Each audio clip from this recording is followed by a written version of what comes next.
गृह मंत्री अमित शाह ने राज्यसभा में मोदी सरकार के 10 सालों के बड़े काम गिनाए। कहा, मोदी सरकार ने पिछले 10 साल में 3 बड़े नासूरों को उखाड़ फेंका है। ये 3 नासूर थे जम्मू कश्मीर में आतंकवाद की समस्या, वामपंथी उग्रवाद और उत्तर पूर्व का उग्रवाद। गृह मंत्री ने एक एक करके सरकार की उपलब्धियों को गिनाया है। मान्यवर, हम सब जानते हैं धारा 370 कश्मीर के अलगाववाद का मूल था। हम भी कभी अलग हो सकते थे, ये भाव के बीच धारा 370 के अंदर डाले गए थे। मगर हमारे संविधान निर्माताओं का भी मैं बहुत मनपूर्वक धन्यवाद करना चाहता हूं। बड़े दूरदर्शी थे, उन्होंने इसको टेम्पररी बनाया था और धारा 370 को हटाने का बीज भी धारा 370 में ही डाल दिया गया। मगर राजनीतिक मजबूरी, वोट बैंक की पॉलिटिक्स,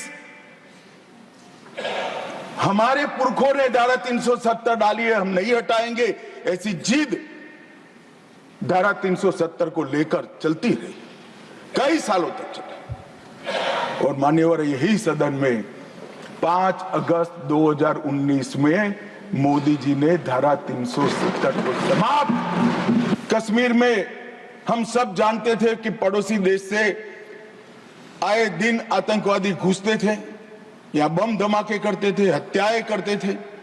एक भी त्योहार ऐसा नहीं होता था जो चिंता के बगैर जाता था।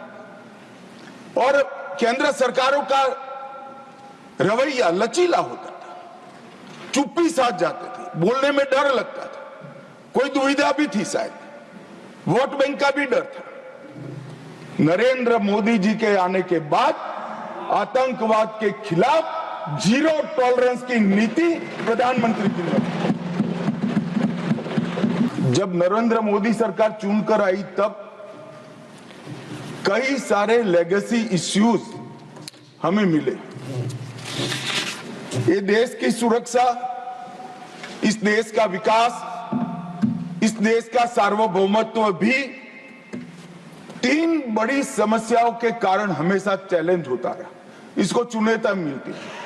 और ये 3 नासूर करीब करीब 4 दशक से देश की शांति में खलल डालते रहे, देश की सुरक्षा पर सवालिया निशान लगाते रहे, देश के विकास के गति को अवरुद्ध करते रहे और देश की पूरी व्यवस्था को कई बार तो हास्यास्पद भी बना दिया।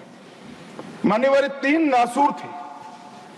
जम्मू कश्मीर की समस्या, वहां टेररिज्म की समस्या, वामपंथी उग्रवाद जो तिरुपति से पशुपतिनाथ का स्वप्न देखते थे, और तीसरा समस्या था उत्तर पूर्व का उग्रवाद, नॉर्थ ईस्ट का उग्रवाद। इन 3 समस्याओं का टोटल लगाएं तो लगभग 92,000 इस देश के नागरिक 4 दशक में मारे गए। माने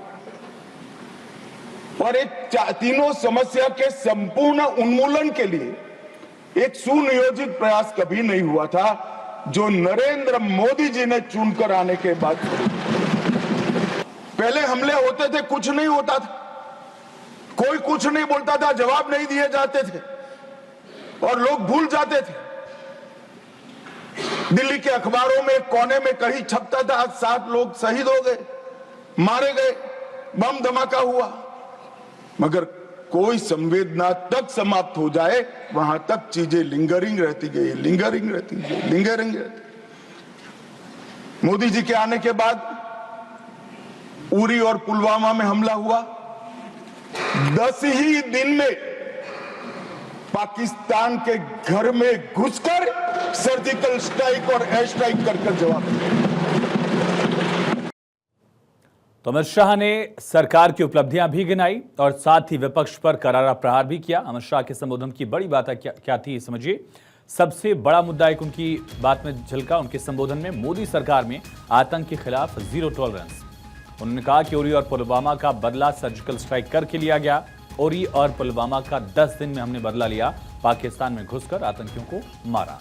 और साथ ही उन्होंने जम्मू कश्मीर में बदलाव को लेकर भी बात कही कि जम्मू कश्मीर में आतंकवाद नासूर था, कई अपराध सीमा के बाहर से हो रहे थे। जम्मू कश्मीर से धारा 370 को समाप्त किया। हमने वोट बैंक की परवाह नहीं की, देश के लिए हमने कड़े फैसले लिए। कहा, मोदी सरकार में जम्मू कश्मीर में सिनेमा हॉल खुल पाए, कश्मीर में बंद पड़े सिनेमा हॉल खोले गए। अब लाल चौक पर हर घर तिरंगा दिखा है। वहीं गृह मंत्रालय के कामकाज को लेकर भी उनकी तरफ से जवाब दिया गया। कहा, देश की सुरक्षा में जान देने वाले जवानों को हम नमन करते हैं। इन जवानों का सर्वोच्च बलिदान देश भुला नहीं सकता है। कानून व्यवस्था, इसका जिम्मा राज्यों पर होता है। मोदी सरकार के 10 साल में कई परिवर्तन हुए। आंतरिक सुरक्षा में सुधार के लिए भी कई बदलाव हुए। मोदी सरकार को समस्याएं विरासत में मिली थी। एनआईए को सशक्त बनाने का हमने काम किया। एनआईए को अंतर्राष्ट्रीय एक्सपोजर दिलाया गया। पीएफआई पर बैन लगाया गया। मोदी सरकार के रहते देश को खतरा नहीं है। ये भी आंकड़ा बताया कि हिंसक घटनाओं में 70% तक कमी आई है। कहा, 2004 से 2014 तक 10 साल में 40,000 करोड़ की ड्रग्स पकड़ी गई। 1,50,000 करोड़ की ड्रग्स अब पकड़ी गई है। सिंथेटिक ड्रग्स के 72 लैब्स को सील किया गया। पहले की सरकार में ऐसी कोई कार्रवाई नहीं होती, ये दावा किया उन्होंने। कहा, ड्रोन की मदद से अफीम की खेती भी नष्ट की गई। ये तमाम उपलब्धियां उनकी तरफ से बताया गया।